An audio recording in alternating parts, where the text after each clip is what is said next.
Баршаларыңызға қайырлы күн, менің сүйікті көрермендерім, менің каналыма қош келдіңіз. Сіздермен Бақытгүл. Бүгін сіздерге мен 100% табиғи кальцийге мол, өте дәмді, өте адам ағзасына пайдалы холодесті дайындаудың қыр-сырын бөлісетін боламын. Видеоны міндетті түрде соңына дейін көріңіз. Достар, алдағы уақытта мен торттың бірнеше түрлерінің кремдерін сіздермен бөлісетін боламын. Сол кремдерді жіберіп алмас үшін менің каналымдағы колокольчикті басып тіркеліп қоя салыңыздар. Және де осы менің холодесім сізге ұнаған болса, лайкты де басып қоя салыңыз. Мен енді айтып кетейін сіздерге, менің жасаған холодесім өте мол болды. Алда уақытта айтам, қанша аяқтан жасалған туралы. Мен және де 2 сағатқа қойдым. 2 сағаттың ішінде осындай тамаша болып қатып шықты. Бірнеше ыдысқа дайындадым, соның өзінде де менде артылып қалды. Ал енді айта кететінім, мысалға көп отбасыларға 3 аяқ молынан жетеді екен. Сіздерге соны айтқым келіп отыр. Бір аяқтан да жасауға болады, бірақ егер отбасы үлкен мол болса, біздің қазақта негізі балашаға көп болады ғой, сол себепті молынан жасағанды дұрыс көрдім.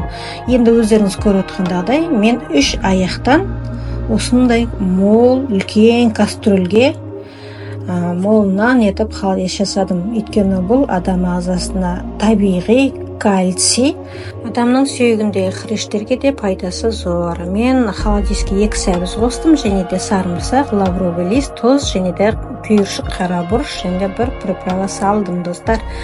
Ең бірінші біз етті жақсылап қайнатып, бір төгіп аламыз. Міне төгіп алдым. Енді етінің көбігін бәрін алып, екінші қайта суға салып отырмын. Кемінде 7-8 сағат қайнатамыз. Менде 7-8 сағат өтті. Мінекей өздеріңіз көріп отқандағыдай уже пісіп дайын тұр.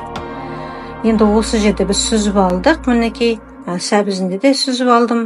Енді сүйектерінен ажыратып, бұны біз тазалап аламыз. Сүйек кетіп қалмау керек. Егер сіз блендермен жасайтын болсаңыз, сүйегі блендеріңіздің сындырып жібермес үшін сүйек, майда сүйектің бәрін тазалап аламыз. Міне блендерден өткіздім, достар. Енді осыны мен қайтадан бетіндегі майды қалқып алып тастап, майының қажеті жоқ, қалқып алып тастап, үстіне блендерден өткен смесімізді салып, тағы да біраз уақытқа қайнатып аламыз.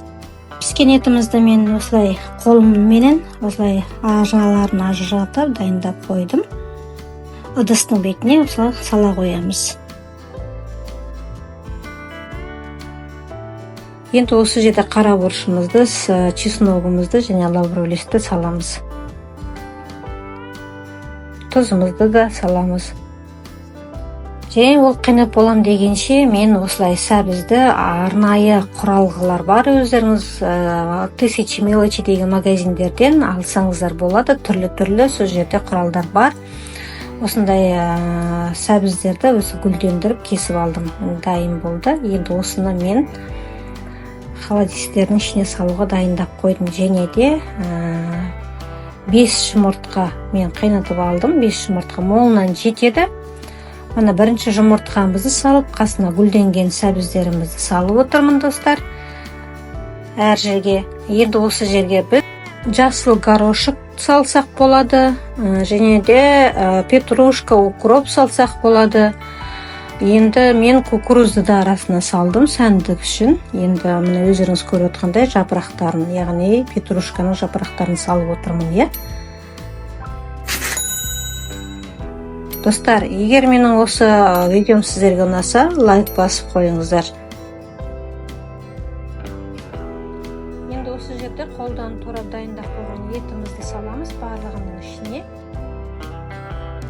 Және де мен сорпадағы қара бұрыш, түйіршік бұрыштарды арнайы қиып шығып жатырмын.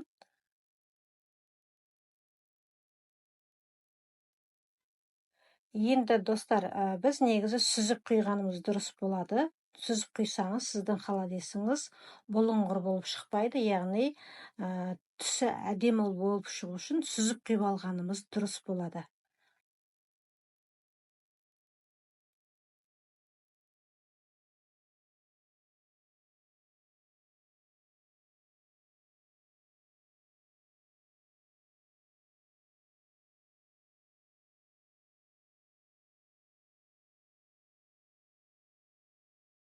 Енді мен үстіне бір қайталап барлығын үстіне петрушка салып шықтым. Сәнділік үшін енді осыны тоңазытқышқа апарып салып қоямыз.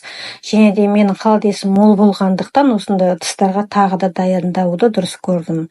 Енді осы жерде артылған сәбіздерімді және де жұмыртқаларымды, көксектерімді осында салып жатырмын. Бұл жерде мен жасыл горошкпенен, яғни жүгері салдым. Және де жұмыртқаны құралғы арқылы кесіп, гүлдендіріп, сәндеп жатырмын достар. Енді дайын болған үстіне мінекей өздеріңіз сүзіп, мен деген сорпасын құйып дайындап қойдым холодестің. Енді бұны біз тоңазытқышқа саламыз. Мінекей дайын менің холодесім. Өздеріңіз көріп отырғандағыдай, міне тамаша болып гүлденіп шықты. Егер дастарханға қойсаңыз, өте сәнді әрі дәмді болып шығады. Міне менің холодесім астына гүлден көрініп тұр, өздеріңіз тарелкаға салғанда астында гүлдермен тамаша болып шығады достар. 2 сағатқа қойдым, көп уақытқа қойған жоқпын. 2 сағаттың ішінде 7-8 сағат қайнаса, осылай тамаша болып қатып шығады. Достар, егер менің видеом сізге ұнаса, лайк басып қойыңыздар. Және де алдағы уақытта мен көптеген рецепттермен бөлісетін боламын. Соны жібермеңіз үшін мен каналымдағы колокольчикті басып тіркеліп қоя салыңыздар.